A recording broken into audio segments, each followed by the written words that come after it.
Hello दोस्तों। तो आज हम देखने वाले हैं न्यूटन्स लॉ ऑफ मोशन में एक बहुत ही इम्पोर्टेंट टॉपिक जिसका नाम है स्यूडो फोर्स। ठीक है, देखिए अगर न्यूमेरिकल करना है, आपको क्वेश्चन करने हैं और थोड़ा कॉम्प्लिकेटिव क्वेश्चन है, मतलब आपके लेवल से ऊपर जा रहा है, तो आप ये समझिए कि हो सकता है कि वो जो क्वेश्चन है जिसमें आप फंस रहे हों उसमें स्यूडो फोर्स का यूज़ हो रहा हो, और अगर उस क्वेश्चन के अंदर स्यूडो फोर्स अप्लाई कर देते हैं तो जो क्वेश्चन आपका 5 मिनट में होने वाला था वो आपका क्वेश्चन 2 मिनट के अंदर हो जाएगा। ठीक है, मतलब ये इतना गज़ब का टॉपिक है कि जब आप इसे देखेंगे, आप इसे समझ जाएंगे और जब इसको न्यूमेरिकल में अप्लाई करने लगेंगे तो ये मेरा दावा है कि आप हर न्यूमेरिकल में आप यही देखेंगे कि क्या स्यूडो फोर्स लग रहा है या नहीं लग रहा है। ठीक है, ये आप ज़रूर देखेंगे। तो चलिए बात करते हैं अब हम स्यूडो फोर्स की।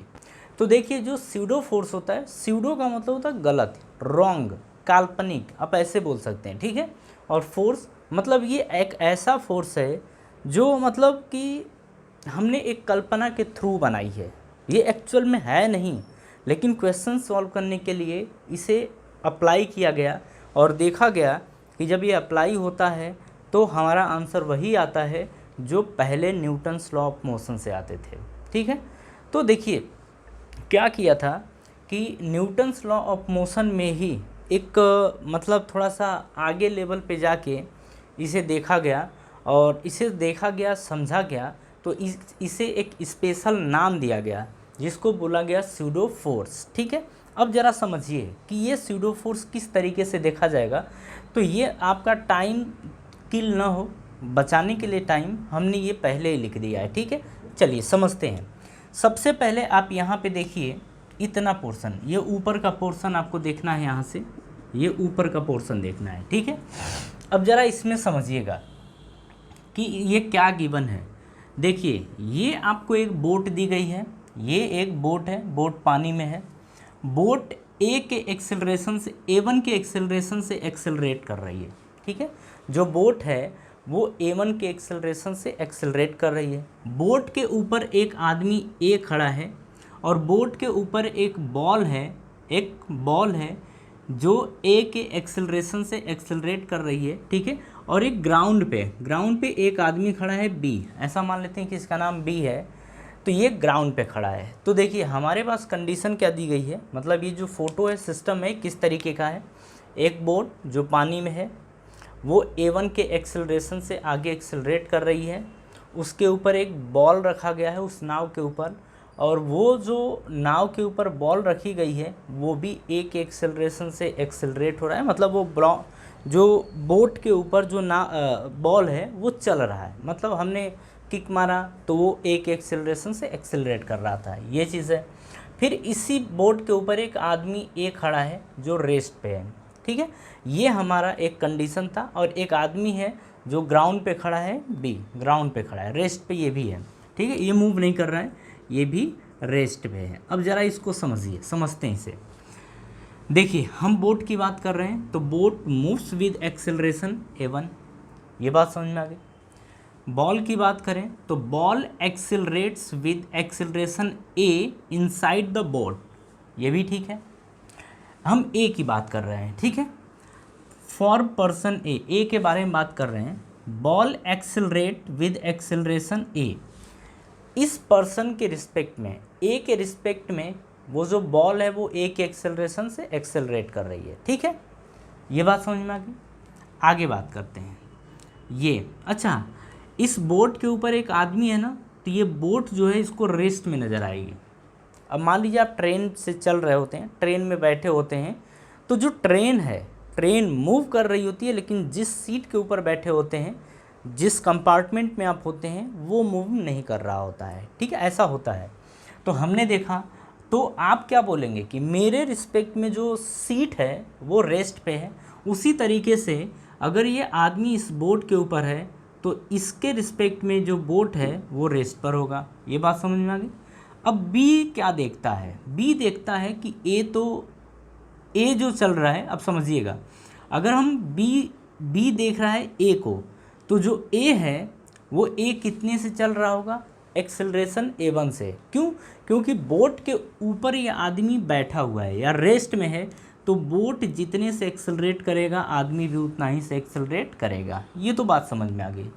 लेकिन ना इसी आदमी से पूछा गया कि ये बताओ तुमको बॉल कैसी नज़र आ रही है, तो ये बोलेगा कि जो बोट है, बोट तो जा ही रहा है लेकिन उसके ऊपर ये भी जा रहा है। ठीक है, तो जो इसको नज़र आएगा इसका एक्सेलरेशन वो एक्चुअल में बोट और इसके एक्सेलरेशन के सम के बराबर आएगा। मतलब जब पर्सन बी देखता है तो the ball accelerate with acceleration a+a1। जैसे अगर ट्रेन है, ट्रेन में वो समोसा चाय बेचने वाले आते ही हैं, आप अगर जर्नी तो आप किए ही हैं, तो उसमें क्या होता है कि अगर एक पर्सन बाहर खड़ा है और वो समोसा बेचने वाला आदमी जा रहा है, तो जो उस आदमी को जो बाहर खड़ा है उसको वो जो समोसा बेचने वाला है वो नज़र आएगा किस में, कि जो समोसे वाले का एक्सेलरेशन होगा वो एक्सेलरेशन प्लस जो ट्रेन का एक्सेलरेशन होगा उस ट्रेन का एक्सेलरेशन। तो मान लो कि अगर वो आदमी 1 मीटर पर सेकेंड के स्क्वायर से चल रहा था और जो ट्रेन थी वो 10 मीटर पर सेकेंड के स्क्वायर से चल रही थी, तो जो उस आदमी को एक्सेलरेशन जो बाहर खड़ा आदमी है उसको जो ट्रेन के अंदर आदमी है वो 11 मीटर पर सेकेंड के स्क्वायर से एक्सेलरेशन नज़र आएगा। मतलब उसको ये लगेगा कि वो 11 मीटर पर सेकेंड के स्क्वायर से मूव कर रहा है, ये नज़र आएगा। ठीक है, तो हमें लगता है आप बात को समझ गए कि ए के रिस्पेक्ट में ये ए से एक्सेलरेट कर रहा है। ठीक है, तो ये तो हो गया कहानी। बी की बात करते हैं तो बी के रिस्पेक्ट में जो ए है वो a1 के एक्सेलरेशन से एक्सेलरेट कर रहा है, बी के रिस्पेक्ट में जो बॉल है वो a+a1 के एक्सेलरेशन से एक्सेलरेट कर रहा है। ठीक है, तो ये तो अभी एक सिंपल सा आपको कंडीशन दिखाया गया था कि इस तरीके के हमारे क्वेश्चन होते हैं या इस तरीके के हमारे क्वेश्चन हो सकते हैं।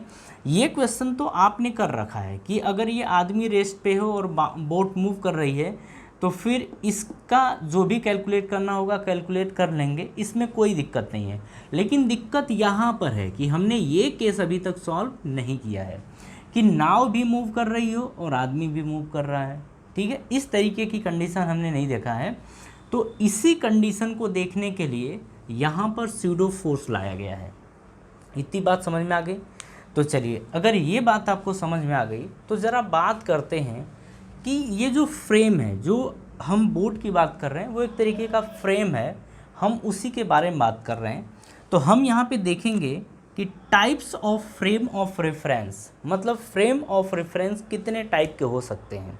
जैसे हम बोट की बात कर रहे हैं, बोट कितने तरीके से मूव कर सकती है, बोट के साथ क्या क्या हो सकता है, अपन ये देखेंगे। ठीक है, तो देखिए हम बात कर रहे हैं types of frame of reference. तो देखिए फ्रेम ऑफ रेफरेंस दो तरीके का होता है, इनर्शियल फ्रेम ऑफ रेफरेंस और दूसरा होता है non inertial frame of reference. ठीक है, अब देखिए अगर इनर्शियल फ्रेम ऑफ रेफरेंस की बात करें तो if the frame is at rest, अगर फ्रेम रेस्ट पे है, अगर ये बोट रेस्ट पे होता तो जो फ्रेम होता उस फ्रेम को बोलते इनर्शियल फ्रेम ऑफ रेफरेंस। ये बात समझ में आ गई। उसी तरीके से ये तो हो गया। सेकेंड पॉइंट की बात करें, moves with constant velocity, moves with constant velocity, अगर वो फ्रेम यानी कि अगर ये बोट कांस्टेंट वेलोसिटी से मूव कर रहा होता, कांस्टेंट वेलोसिटी से मूव कर रहा होता तो हम बोलते कि ये जो फ्रेम है वो इनर्शियल फ्रेम ऑफ रेफरेंस है। ये समझ में आ गया। आप बस ध्यान रखिए कि अगर जो जिस फ्रेम के बारे में अपन बात कर रहे हैं अगर वो रेस्ट पे है तो इनर्शियल, अगर वो कांस्टेंट वेलोसिटी से मूव कर रहा है तो भी इनर्शियल फ्रेम ऑफ रेफरेंस। ये बात समझ में आ गई। चलिए दूसरा क्या होता है, non inertial frame of reference. और non inertial frame of reference कब बोलते हैं, हम तभी बोलते हैं जब ये फ्रेम एक्सेलरेट करे, ख़त्म कहानी। कि जब ये फ्रेम क्या करे, एक्सेलरेट करे, तो हम बोलते हैं कि ये जो फ्रेम ऑफ रेफरेंस है ये non inertial frame of reference है। अब यहाँ पे ध्यान रखिएगा, अगर इनर्शियल फ्रेम ऑफ रेफरेंस है तो स्यूडो फोर्स अपन अप्लाई नहीं कर सकते हैं, स्यूडो फोर्स अप्लाई नहीं कर सकते। लेकिन अगर non inertial frame of reference है तो हम स्यूडो फोर्स अप्लाई करेंगे या कर सकते हैं, केवल यहीं कर सकते हैं, यहाँ पे हम अप्लाई नहीं कर सकते। हमको लगता है ये बात आपको समझ में आ गई। चलिए अब हम बात करते हैं स्यूडो फोर्स के बारे में कि ये एक्चुअल में ये जो नौटंकी है मतलब स्यूडो फोर्स है ये आखिर क्या चीज़ है। Sorry 1 minute. हाँ चलिए ठीक है, देखते हैं कि हम ये देखेंगे कि जो स्यूडो फोर्स होता है इसको हिंदी में छद्म बल बोलते हैं। ये आखिर होता क्या है, तो देखिए इट इज़, अपन यहाँ पे बोलेंगे sorry, it always acts opposite to the direction of acceleration of frame. ये समझने वाली बात है, direction of acceleration of frame ये किसके हैं, अपोजिट है, opposite to the direction of acceleration of frame. Frame की बात कर रहे हैं मतलब इस बोट की बात कर रहे हैं, ठीक है।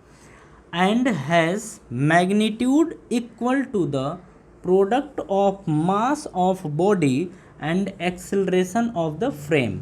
हम एक्सेलरेशन ऑफ द फ्रेम की बात कर रहे हैं और जो ऑब्जेक्ट है उस ऑब्जेक्ट के मास की बात कर रहे हैं, ठीक है। तो ये होता है स्यूडो फोर्स। तो अब इस चीज़ को ज़रा यहाँ एक एग्जांपल के थ्रू आप समझिए। तो चलिए देखिए, मान लीजिए कि यहाँ पे आप ये कोई ट्रेन का डब्बा है, ठीक है, ये कोई ट्रेन का डब्बा है, एक बंदा है जो इसके अंदर बैठा पड़ा है, ये बैठा पड़ा है, ठीक है।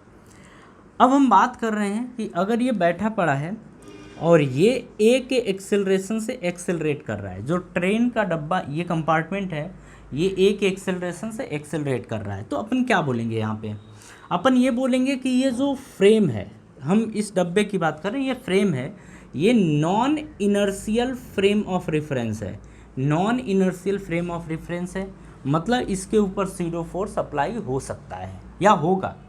हम इसका मास मान लेते हैं स्मॉल m है, इसका मास मान लेते हैं स्मॉल m है।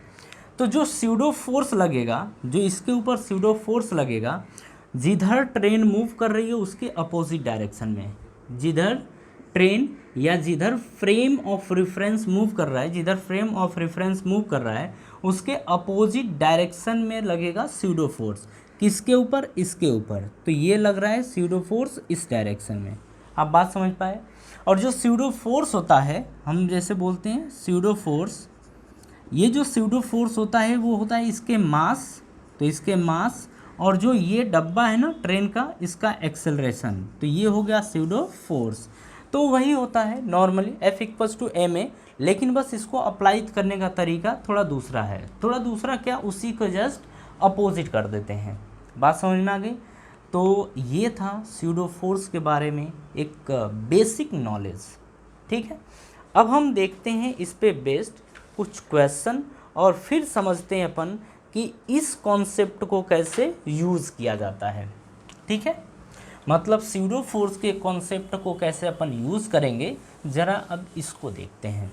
अच्छा, ये भी ध्यान रखिएगा कि अगर आज आपने ये सीख लिया स्यूडो फोर्स किस तरीके से अप्लाई किया जाता है, तो आप ये मानिए कि कभी भी इस तरीके का क्वेश्चन आएगा, चाहे कितना भी कॉम्प्लिकेटिव हो, आप कर लेंगे, ठीक है। और आप देखेंगे भी कि हम आपको क्वेश्चन कराएंगे और आपको समझ में भी आएगा कि ये कैसे किया जा रहा है।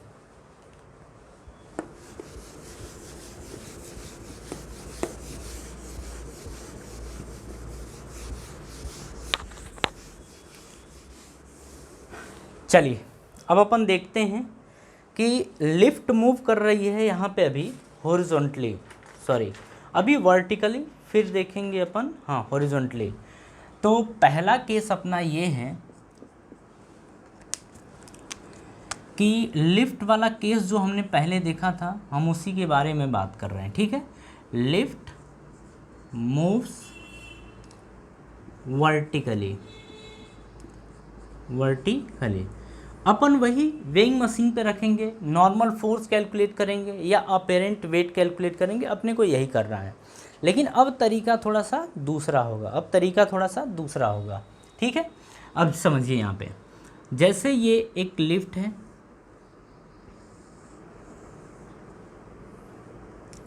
ये एक लिफ्ट है, लिफ्ट के अंदर ये एक वेइंग मशीन है, इस वेइंग मशीन के ऊपर एक मान लो चुन्नू खड़ा है।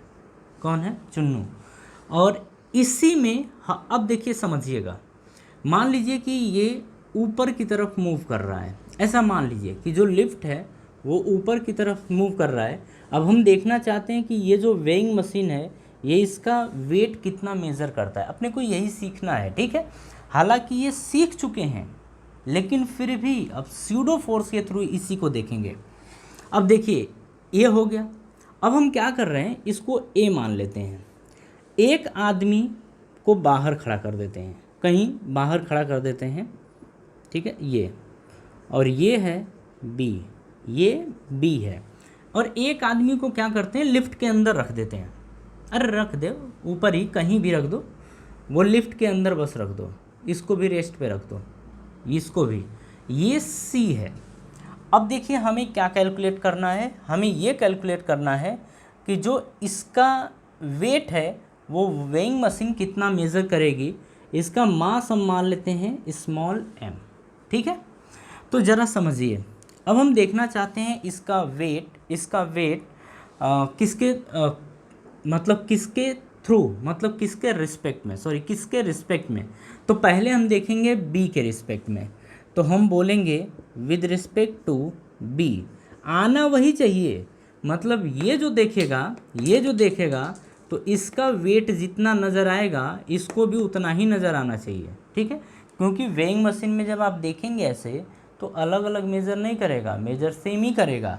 लेकिन हमें अगर क्वेश्चन सॉल्व करना है तो हम ये देखेंगे कि हम क्या दोनों के थ्रू सॉल्व कर सकते हैं, स्यूडो फोर्स लगा के क्या इसे सॉल्व किया जा सकता है। तो बिल्कुल सॉल्व किया जा सकता है। तो देखिए अगर हम बी के रिस्पेक्ट में देख रहे हैं तो अब ज़रा इस आदमी का आप बनाइए एफ बी डी। ऊपर की तरफ जा रहा है लिफ्ट, नीचे की तरफ इस आदमी के ऊपर नीचे की तरफ क्या लगेगा, ग्रेविटेशनल फोर्स यानी mg, ग्रेविटेशनल फोर्स लगेगा। ऊपर की तरफ क्या लगेगा, नॉर्मल लगेगा। अब इसके रिस्पेक्ट में देख रहे हैं तो ये किधर को जा रहा है, ऊपर को जा रहा है। तो एक्सेलरेशन किधर को रहा है इस आदमी का, ऊपर की तरफ, ठीक है। अब हमें एक चीज़ पता है कि F net is equals to होता है एम ए। अब देखिए ऊपर जा रहा है मतलब ये माइनस ये ज़्यादा ये कम, ऐसा ही। तो n minus M G is equals to M A, N is equals to M A plus M G, ये आ गया। n is equals to M A plus M G, और ये M A plus M G जो आया है यही होता है आपका अपीरेंट वेट, अपरेंट वेट यही होता है, ठीक है। मतलब ये जो वेइंग मशीन मेज़र करेगा वो M A plus M G के बराबर मेज़र करेगा, ये हम पहले भी देख चुके हैं, ठीक है। अब हम बात करते हैं with respect to C, with respect to C. अब सी के रिस्पेक्ट में बात कर रहे हैं, ठीक है। अब आप खुद ये बताइए कि ये जो है, ये जो सिस्टम है ये इनर्शियल फ्रेम ऑफ रेफरेंस है या non inertial frame of reference है। मतलब इस पे जो खड़े हैं लोग वो फ्रेम कैसा है, तो अपन बोलेंगे यहाँ पे कि non inertial frame of reference है, non inertial frame of reference है क्योंकि ये एक्सेलरेट कर रहा है, ठीक है। अब यहाँ पे इसका एफ बी डी ज़रा बनाइए। इसकी अगर एफ बी डी की बात करें तो नीचे की तरफ क्या लगेगा, एम जी, ऊपर की तरफ क्या लगेगा, एन, ऊपर की तरफ क्या लगेगा, एन। तो अब यहाँ से ध्यान से देखिएगा, इसको ये किस में नज़र आएगा, रेस्ट में। इसको ये किस में नज़र आएगा, रेस्ट में। ये बात समझ में आ गई। अब ये अप्लाई कर देंगे। अब आगे समझिएगा, अगर इसको ये रेस्ट में नज़र आएगा तो इसके ऊपर एक स्यूडो फोर्स अप्लाई होगा। पहली बात कि non inertial frame of reference है तो इसके ऊपर एक स्यूडो फोर्स अप्लाई होगा। किधर की तरफ होगा, जस्ट अपोजिट टू एक्सेलरेशन। जिधर बॉडी एक्सेलरेट कर रही है, जिधर लिफ्ट एक्सेलरेट कर रही है उसके अपोजिट डायरेक्शन में क्या लगेगा, स्यूडो फोर्स, ठीक है। और स्यूडो फोर्स कितना लगता है, मास इनटू एक्सेलरेशन, इसका मास इनटू एक्सेलरेशन, लेकिन किधर, जस्ट अपोजिट, तो जस्ट अपोजिट ये ma ये हो गया, ठीक है। तो अब देखिए नीचे की तरफ दो फोर्स लग रहे हैं, ये ma आप यहाँ पे कर सकते हैं, नीचे की तरफ दो फोर्स लग रहा है, ऊपर एक फोर्स लग रहा है, तो n इज इक्वल्स टू क्या आ गया, mg प्लस ma, यही आ गया। अब आप देखिए ये दोनों आंसर सेम है क्या, बिल्कुल सेम है। तो स्यूडो फोर्स अप्लाई करके भी आप वही आंसर लेके आएंगे जो नॉर्मल तरीके से करते हैं, ठीक है। लेकिन यहाँ पे देखिए अगर स्टेप की बात करें तो ये तो चलिए कॉमन हो गया, लेकिन यहाँ की बात करें तो 1 2 3, लेकिन यहाँ पे आप देख रहे हैं एक लाइन में आ गया, ये कमाल होता है, ठीक है। चलिए अब आगे ज़रा समझते हैं कि अब दूसरा, अच्छा यहाँ पे एक और चीज़ लिख लीजिएगा, apply pseudo force, apply pseudo force, pseudo force apply करके ला रहे हैं। अब एक तो ये हो गया, अब मान लीजिए कि ये एक्सेलरेशन नीचे की तरफ है, मतलब लिफ्ट किधर आ रही है, नीचे की तरफ, कितने से, एक एक्सेलरेशन से। यहाँ समझिएगा अगर ये लिफ्ट नीचे एक एक्सेलरेशन से आ रही है तो ये किधर को हो जाएगा, नीचे की तरफ हो जाएगा, ये आप सबको पता है। अब देखिए अब यहाँ से हम क्या बात करेंगे कि एफ नेट यानी इफेक्टिव फोर्स किधर की तरफ है, तो नीचे की तरफ है। तो एक फोर्स तो ये है mg, एक ऊपर की तरफ है तो घटा देंगे, n is equals to mass into acceleration. तो n की जो वैल्यू आएगी, n इधर भेजो, इसको इधर भेजो, तो ये आएगा mg माइनस ma, और ये आपकी जो वेइंग मशीन है वो नॉर्मल फोर्स यानी कि अपीयरेंट वेट मेज़र करेगी, और इस बार अपीयरेंट वेट आएगा mg माइनस ma, ठीक है। तो ये हम देखे थे with respect to b, with respect to b, लेकिन अब हम देखना चाहते हैं विद रिस्पेक्ट टू c। सबसे पहले ये बात बताइए कि अच्छा हमें ये देखना है कि जब c देखेगा इस वेइंग मशीन के अंदर, तो जो इसका अपीयरेंट वेट नज़र आएगा वो क्या आएगा, आना तो यही चाहिए। ज़रा एक बार देखते हैं इसमें, चलो इन सबको हटाते हैं, इसको भी हटाते हैं अपन, इसको भी हटाते हैं, लेकिन हाँ ऊपर तो ठीक है। With respect to C non inertial frame of reference है, अप्लाई स्यूडो फोर्स, ठीक। अब देखिए यहाँ पे बात करेंगे कि अगर इसके ऊपर अब स्यूडो फोर्स अप्लाई कर रहे हैं तो इसको ये किस में नज़र आ रहा है, रेस्ट में नज़र आ रहा है ना। तो अब स्यूडो फोर्स अच्छा इसके ऊपर स्यूडो फोर्स किधर की तरफ होगा, तो अगर स्यूडो फोर्स की बात कर रहे हैं तो लिफ्ट किधर मूव करिए, नीचे की तरफ, और स्यूडो फोर्स किधर लगेगा, ऊपर की तरफ। ने बताया था जस्ट अपोजिट। तो स्यूडो फोर्स किधर लग रहा है, ऊपर की तरफ, कितना लगेगा, वही मास इनटू एक्सेलरेशन। तो अब देखिए ऊपर की तरफ कितने फोर्स हैं, दो फोर्स हैं, n plus ma is equals to mg, ये आ गया। तो n की वैल्यू क्या आ गई, mg minus ma, mg minus ma, ये हमारा क्या आ गया, आंसर आ गया। समझ गए। तो ये कितना आप देख रहे हैं कि मतलब कमाल का कॉन्सेप्ट है ना।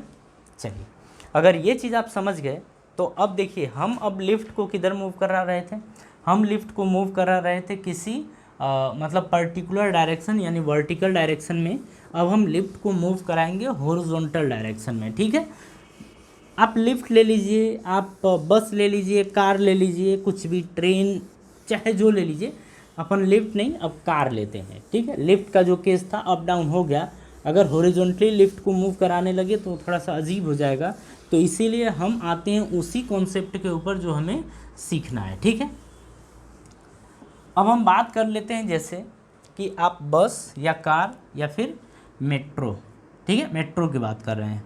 हम बोल रहे हैं कि जो मेट्रो है आजकल हर सिटी के अंदर चल रहा है, metro moves horizontally, metro moves horizontally. तो अब मेट्रो किधर की तरफ मूव कर रहा है, ये हॉरिजॉन्टली मूव कर रहा है।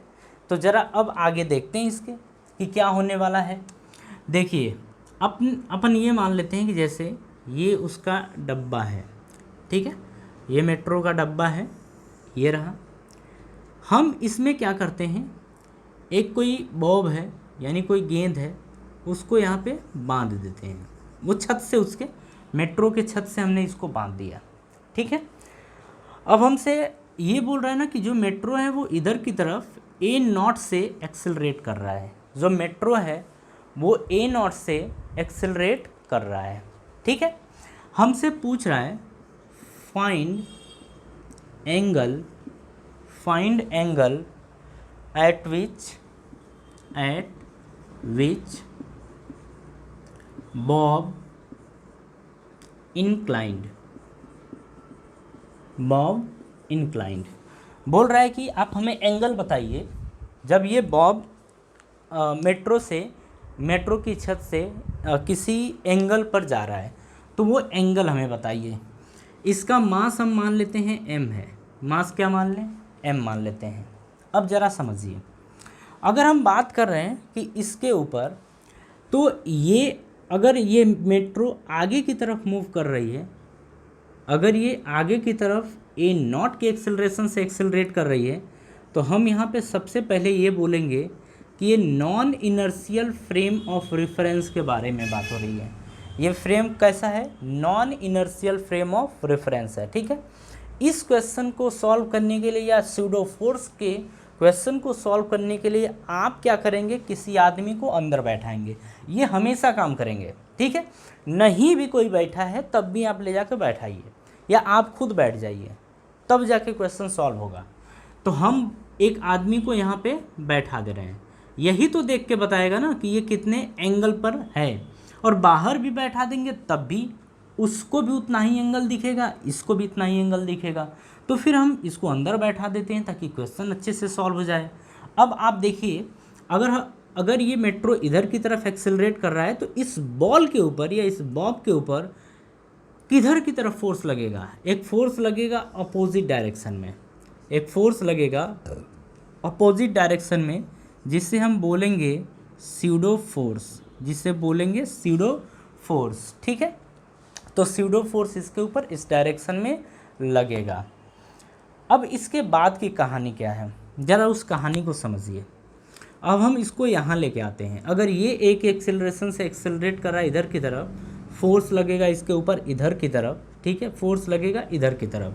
तो ध्यान से देखिए, जैसे इसकी नेचुरल कंडीशन ये है, पहले ये था, लेकिन जब इसके ऊपर स्यूडो फोर्स लगा तो ये कुछ ऐसे हो गया, ठीक है, ये कुछ ऐसे हो गया। आपको प्रॉपरली दिख रहा है कि नहीं दिख रहा है, हाँ दिख रहा है, ठीक है। अब देखिए, हम मान लेते हैं कि ये किसी एंगल पे चला गया, एंगल कितना, थीटा। इसके ऊपर एक फोर्स लग रहा है इधर की तरफ, जिसे हम बोलेंगे स्यूडो फोर्स ये, ठीक है।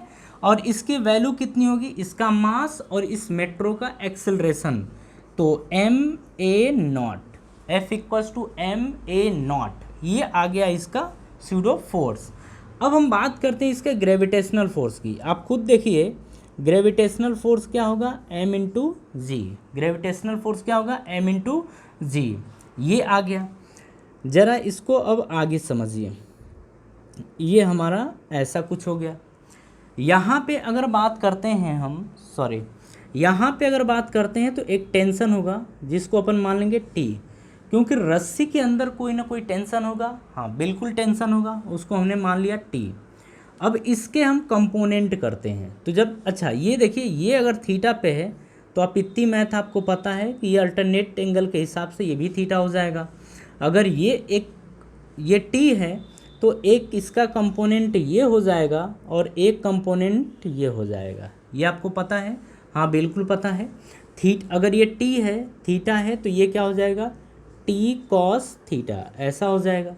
अगर ये T है, ये थीटा है, ये थीटा वाला नहीं है, तो ये वाला कौन सा होता था, T sin थीटा होता था, ठीक है, ऐसा।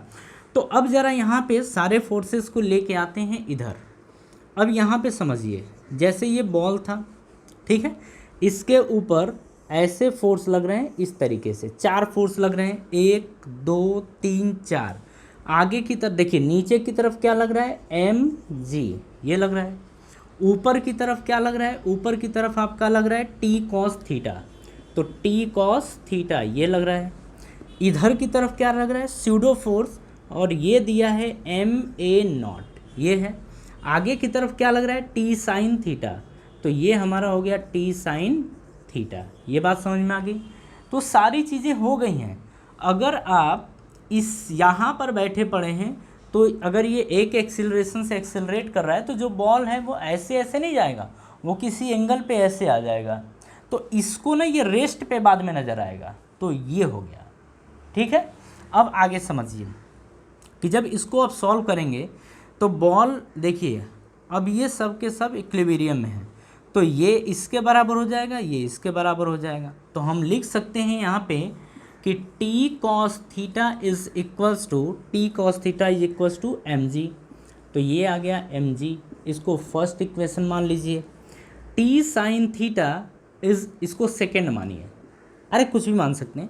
T sine theta equals to M A naught, आप यहाँ लिख दीजिए T sine theta is equals to M A naught, ठीक है।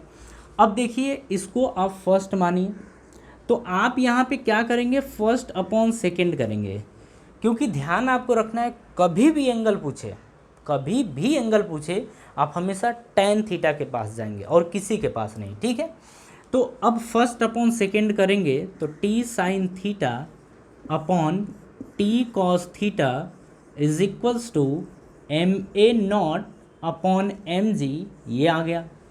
टी से टी कैंसल, एम से एम कैंसल, तो यहाँ से sine theta upon cos theta क्या आएगा, टेन थीटा, और tan theta is equals to A naught upon G, ये आ जाएगा। Tan theta equals to A naught upon G आ जाएगा। तो थीटा की वैल्यू क्या आ जाएगी, tan inverse A naught upon G, ये हमारा आंसर हो गया।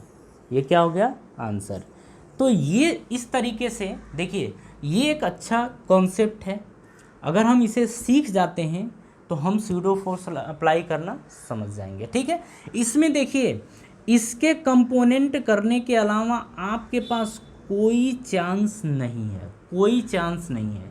कंपोनेंट हम तभी करते हैं जब ये हॉरिजॉन्टल या वर्टिकल से किसी एक एंगल पर हो, तभी हम जाके कंपोनेंट कर पाते हैं, ठीक है। तो उम्मीद है कि आपको ये कॉन्सेप्ट समझ में आया होगा। चलिए, ये तो समझ गए, ज़रा एक और देखते हैं इसी टाइप का, वो भी एक अच्छा क्वेश्चन है।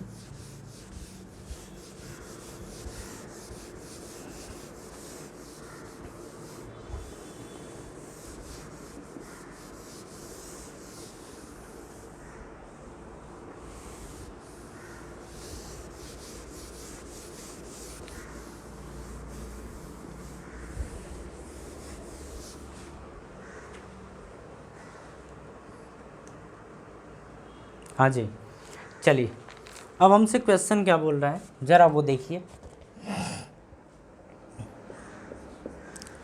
ये कुछ इस तरीके का एक सिस्टम है, ठीक है, ये है, और इसके ऊपर एक ब्लॉक रखा गया है, मतलब ये कुछ इस तरीके से है। ये यहाँ से 37 डिग्री के एंगल पर है। यहाँ पर एकदम कोने पे एक ब्लॉक रखा गया है जिसका मास है 5 kg, जिसका मास कितना है, 5 kg है। ये एक एक्सेलरेशन से ऊपर जा रहा है, सॉरी ए नॉट के एक्सेलरेशन से ऊपर जा रहा है। ये दिया है हमको 5 मीटर पर सेकेंड का स्क्वायर, ठीक है, इतना ही दिया है। और हाँ, ये दिया है कि जो इसकी लेंथ है, जो इसकी लेंथ है वो दिया है 10 मीटर। कितना दिया है, 10 मीटर। अब हमसे बोल रहा है कि find time in which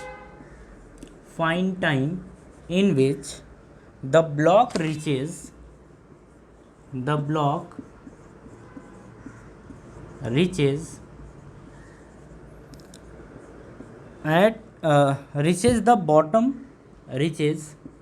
the bottom on bottom of the incline,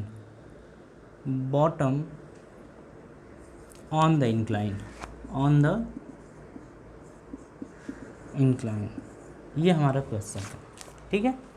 अब इसको समझिए, अब ध्यान से देखिए, बोल ये रहा है कि ये जो लेंथ गिवन है वो 10 मीटर है, ये जो सिस्टम है वो ए नॉट से ऊपर की तरफ मूव कर रहा है, ठीक है।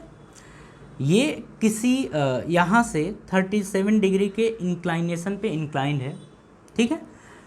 5 केजी का ब्लॉक इसके ऊपर रखा गया है। बोल रहा है कि यहाँ तक पहुँचने में कितना समय लगेगा या यहाँ कब पहुँच जाएगा, वो टाइम हमें बताइए, ठीक है। तो अगर टाइम हमें बताना है तो आप ध्यान से समझिए, अगर इसकी बात करें तो ये u की वैल्यू क्या है, 0, क्योंकि ये रेस्ट पे अभी है, अभी ये किस में है, रेस्ट पे है, ठीक है। अब आगे हम छोड़ेंगे तब तो जाएगा। अच्छा, l की वैल्यू गिवन है, मतलब लेंथ गिवन है, हाँ बिल्कुल 10 मीटर। एक्सेलरेशन गिवन है क्या, एक्सेलरेशन गिवन नहीं है, इस ब्लॉक का एक्सेलरेशन गिवन नहीं है, ठीक है। तो इतनी चीज़ें, और हमें चाहिए क्या, अगर हम टाइम की बात कर रहे हैं, ULA दिया है तो हम यूज़ करेंगे S = UT + ½ AT का स्क्वायर। देखिए ये तो हो गया 0 क्योंकि U की वैल्यू 0 है, T अपने को पूछा है, S की वैल्यू दिया है कितना, L ये दिया है, हमें देखो T कैलकुलेट करना है, ये गिवन है, हम यहाँ से केवल और केवल A कैलकुलेट कर लें, मतलब इस ब्लॉक का एक्सेलरेशन क्या होगा, अगर हम ये कैलकुलेट कर लें तो हमारा क्वेश्चन सॉल्व हो गया, हमारा क्वेश्चन सॉल्व हो गया, ठीक है। चलिए ज़रा अब इसी चीज़ को अपन देखते हैं कि किस तरीके से सॉल्व किया जाएगा। बेसिक तो आप समझ ही गए कि कैसे आपको सॉल्व करना था। अब ध्यान से देखिए, हम किसी ऑब्जर्वर को यहाँ बैठा देते हैं, ठीक है, किसी को हम यहाँ बैठा देते हैं ताकि हम स्यूडो फोर्स अप्लाई कर सकें। अब ये हो गया, अगर हम इसको यहाँ पे इसमें बैठा देते हैं तो अब ध्यान से देखिए, इसका ज़रा FBD बनाइए। अब अगर स्यूडो फोर्स की बात करें तो स्यूडो फोर्स किधर लगेगा, नीचे की तरफ, स्यूडो फोर्स किधर लगेगा, नीचे की तरफ, mg किधर लगेगा, नीचे की तरफ। तो हम इसकी बात कर रहे हैं तो mg किधर लगेगा, नीचे की तरफ। अब ध्यान से समझिएगा, ये इस तरीके से दिया है, ये कुछ इस तरीके से दिया है, mg नीचे की तरफ लगेगा। ये जो पूरा का पूरा सिस्टम है किधर मूव कर रहा है, ऊपर की तरफ, और हम अंदर बैठ गए हैं और हम इसको देख रहे हैं, तो ये तो हमको नज़र आएगा, लेकिन ये जो है मतलब हमारे रिस्पेक्ट में ये जितना से मूव करेगा उतना ही नज़र आएगा, ये एक्सेलरेशन का पता नहीं चलेगा। तो फिर इस एक्सेलरेशन का पता लगाने के लिए हम क्या यूज़ करेंगे, स्यूडो फोर्स। स्यूडो फोर्स क्यों यूज करेंगे, क्योंकि ये सिस्टम जो है वो नॉन इनर्शियल फ्रेम है, non inertial frame of reference है, इसीलिए हम स्यूडो फोर्स अप्लाई कर सकते हैं। कैसे करेंगे, अगर ये ऊपर जा रहा है तो स्यूडो फोर्स किधर लगेगा, इस ब्लॉक के ऊपर नीचे की तरफ, तो MA0 ये हो गया, बात पल्ले पड़ी, ठीक है। अब आगे ज़रा समझिए कि जब इसका कंपोनेंट हम करते थे तो एक देखो ये आपका ऐसे आता था, दूसरा आपका कुछ ऐसे, तीसरा आपका ऐसे, कुछ इस तरीके से होता था। अगर ये 37 होता था, ज़रा इसको हम और सही करें तो ये देखिए, अगर बनाएं तो आपका ये बनेगा। अगर ये 37 था तो ये हमारा होता था 37, तो ये हमारा क्या होगा, 37 ये होगा। अब देखिए यहाँ पे थोड़ा इसको मिटाएं और थोड़ा और सही करें, इसको थोड़ा और नीचे आ जाए बेटा, ये MA0 और यहाँ पे ये MG, ये हो गया, MA0 और MG ये आ गया, ठीक है। अब समझिए यहाँ पे अगर ये 37 है तो पहले इसका कंपोनेंट करते हैं, सबसे पहले इसका करते हैं। तो जब इसका करेंगे तो क्या आएगा, ये आएगा MA0 cos 37, इसका हो गया। अब इसका कंपोनेंट करते हैं, अच्छा पहले इसका कर लें, तो एक तो ये होगा, दूसरा ये होगा, तो दूसरा जब ये होगा तो अभी MA का देख रहे हैं, तो MA0 sin 37 ये आएगा, आएगा बिल्कुल, ये इसका तो हो गया। अब इसकी बारी है, तो ये mg है, तो ये वाला कंपोनेंट क्या हो जाएगा, mg cos 37, बिल्कुल ये हो जाएगा। तो फिर ये क्या हो जाएगा, ये हो जाएगा mg sin 37, ये हो जाएगा, ठीक है। और ऊपर की तरफ क्या रहेगा, नॉर्मल, ऊपर की तरफ क्या रहेगा, नॉर्मल। तो हमने जितने फोर्स थे सारे फोर्स रिप्रेजेंट कर लिए, इस डायरेक्शन में कोई फोर्स नहीं है, इसीलिए इसका कोई मतलब नहीं है। बात समझ में आ रही है, इसीलिए इसका कोई मतलब यहाँ पे नहीं है। अब यहाँ पे ध्यान से समझिए, हम इसके अंदर बैठे हैं, हम इसके अंदर बैठे हैं, तो ये किसी इंक्लाइन प्लेन पे ये ब्लॉक है, तो ये नीचे की तरफ आएगा और वो हमें भी नज़र आएगा, और वो हमें भी नज़र आएगा। इसीलिए हम यहाँ पे बोलेंगे कि F net equals to M A. लेकिन उसके पहले कुछ और चीज़ें देख लें कि ये जो ब्लॉक है ये ना तो ऊपर जाएगा ना तो नीचे जाएगा, मतलब ये और ये दोनों आपस में क्या होंगे, बराबर। तो यहाँ से आप बोलेंगे कि n is equals to M A naught, तो एम ए नॉट कॉस 37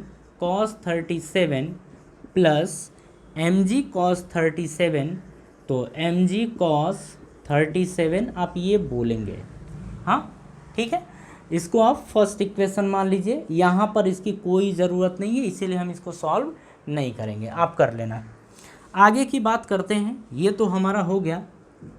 अब बचा है ये, तो देखिए ये जो फोर्स है, इसी फोर्स के कारण मान लेते हैं कि ये ब्लॉक एक एक्सेलरेशन से एक्सेलरेट कर रहा है, तो जो ये ब्लॉक नीचे की तरफ आ रहा है वो इसी फोर्स के कारण, इन्हीं दोनों फोर्स के कारण नीचे की तरफ आ रहा है। ठीक है, तो यहाँ से हम बोलने वाले हैं कि F net is equals to M A, F net is equals to M ए।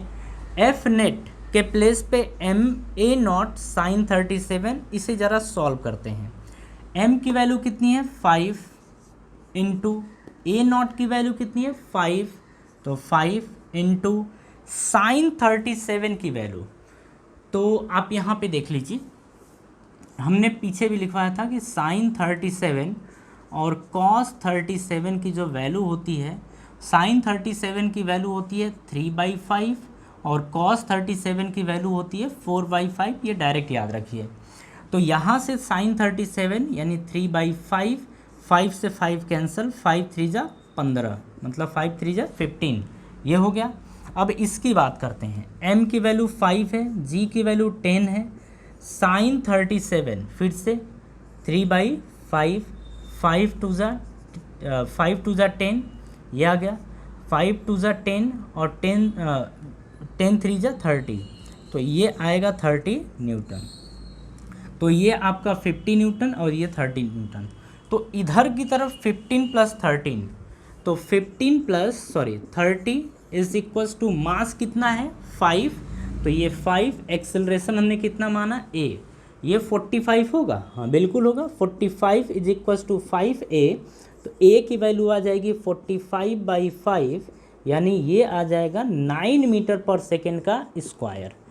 तो ये जो इसके अंदर, इस सिस्टम के अंदर इंक्लाइन प्लेन के ऊपर जो ब्लॉक रखा पड़ा है उसका एक्सेलरेशन हो जाएगा 9 मीटर पर सेकेंड का स्क्वायर, 9 मीटर पर सेकेंड का स्क्वायर ये हो जाएगा। ठीक है, तो अब हमें कैलकुलेट इसके बाद क्या करना है, इसके बाद हमें कैलकुलेट करना था कि ये कितने समय में ग्राउंड तक पहुंचेगा या इसके बेस तक पहुंचेगा। ठीक है, बॉटम तक कितने समय में पहुंचेगा, ये हमारा क्वेश्चन है। अब देखिए यहाँ से अप्लाई करेंगे s equals to U T plus half A T का स्क्वायर। अब देखिए शुरुआत में ये रेस्ट पे था, मतलब ये 0, तो s की वैल्यू l के बराबर यानी 10, तो ये 10 इज इक्वल्स टू 1/2, एक्सेलरेशन कितना है 9 इज इंटू टी का स्क्वायर, ये आ गया। अब ये यहाँ पे जाएगा तो 20/9 is equals to T square, तो t की वैल्यू क्या आ जाएगी, ये आ जाएगी रूट में 20/9, इसे सॉल्व करेंगे तो 2√5/3 सेकेंड, ये आंसर आ जाएगा। ठीक है, तो ये हमारा क्या आ गया 2√5/3, ये हमारा आंसर आ गया। कहने का क्या मतलब है कि अगर ये सिस्टम इतने के एक्सेलरेशन से ऊपर जा रहा है और इसको यहाँ टॉप से यहाँ तक आना है जिसकी लेंथ 10 मीटर है, तो यहाँ से यहाँ तक आने में इसे समय लगेगा 2√5/√3 सेकेंड के बराबर। ठीक है, क्वेश्चन अच्छा है ना, बिल्कुल अच्छा क्वेश्चन है। आप इसे अच्छे से देख लीजिएगा, आप कर लीजिएगा, हाँ ट्राई ज़रूर करिएगा और प्रैक्टिस भी इसे करिएगा, तो इस तरीके के क्वेश्चन आपसे हो जाया करेंगे।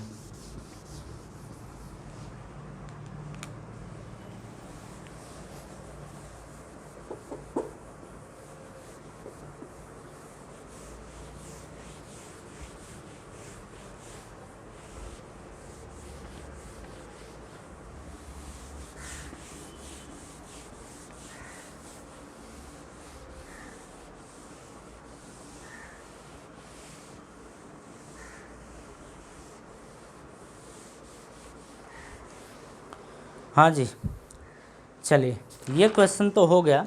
ज़रा एक और इसी तरीके का एक बेहतर क्वेश्चन देखते हैं, ठीक है, फिर उसे समझते हैं कि इसको कैसे सॉल्व किया जाएगा, या इस तरीके का आता है तो कैसे सॉल्व किया जाएगा। ज़रा इसको देखिए, एकदम मस्त है, मज़ा आ जाएगा इसमें।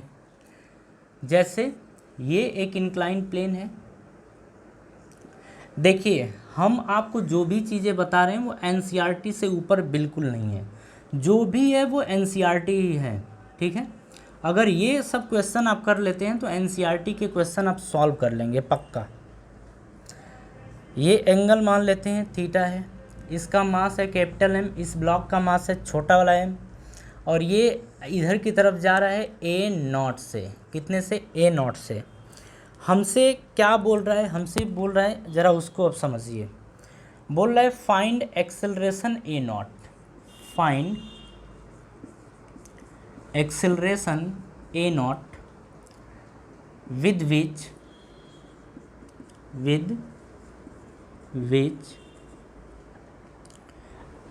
Capital M should be moving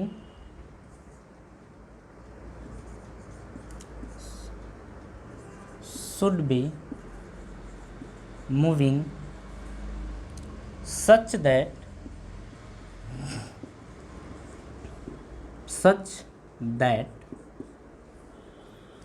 the mass m यानी छोटा वाला remains at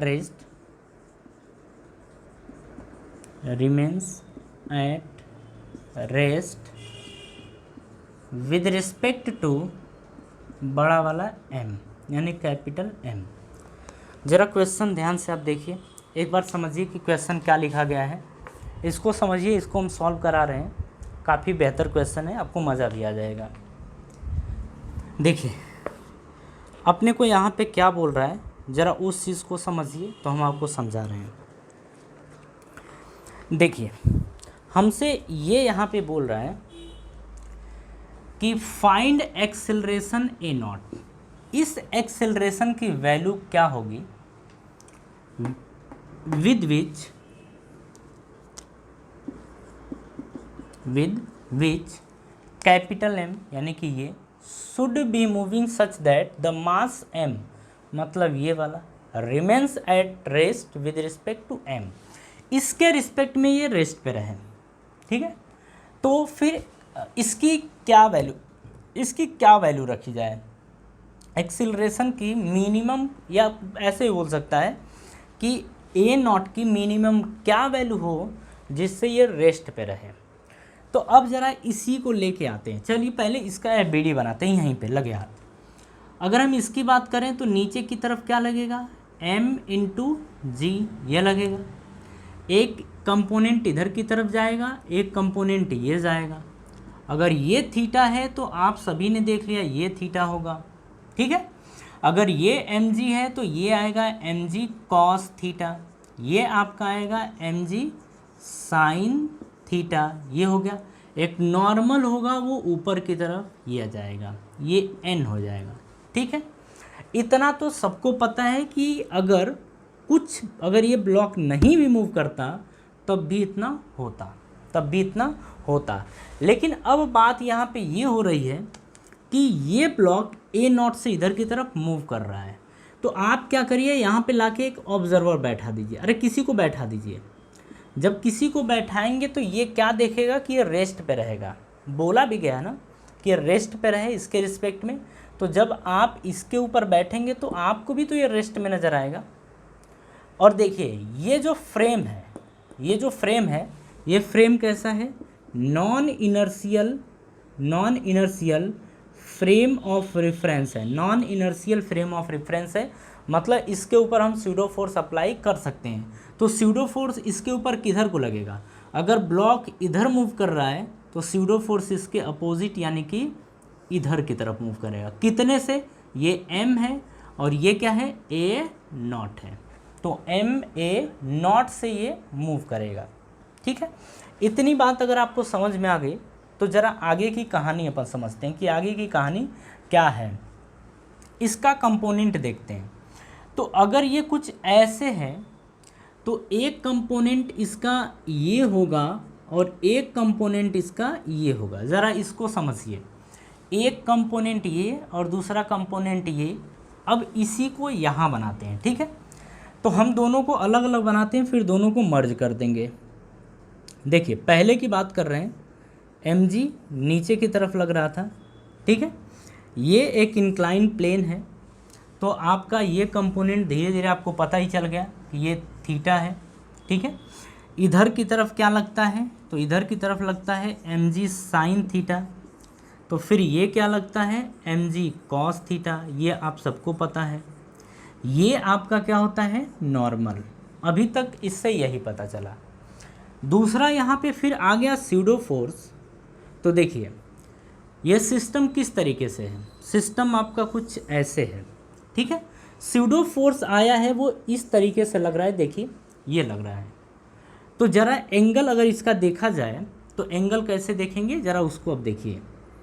जैसे यहाँ पे आपका कुछ ये इस तरीके से ये था, अगर इसको प्रॉपर पूरा बनाया जाए तो ये रहा, ये रहा, ये रहा, ये रहा, ये रहा और ये रहा। ठीक है, अब देखिए हमें ये पता है कि ये क्या होता है, थीटा। ठीक है, अब देखिए अगर ये थीटा है तो ये और ये तो 90 डिग्री पे है, तो ये फिर कितना होगा, 90 माइनस थीटा। लेकिन ये और ये दोनों 90 डिग्री पे हैं, ये और ये दोनों 90 डिग्री पे हैं, तो अगर ये 90 माइनस थीटा तो ये फिर क्या आ जाएगा, थीटा। इतनी बात समझ में आ गई। तो इसका मतलब ये थीटा होगा। अब इसको हटाते हैं। अब ध्यान से देखिए ये क्या आपका आया है, ma0। तो एक कंपोनेंट देखिए, कंपोनेंट इसका एक इधर होता है, दूसरा इधर होता है।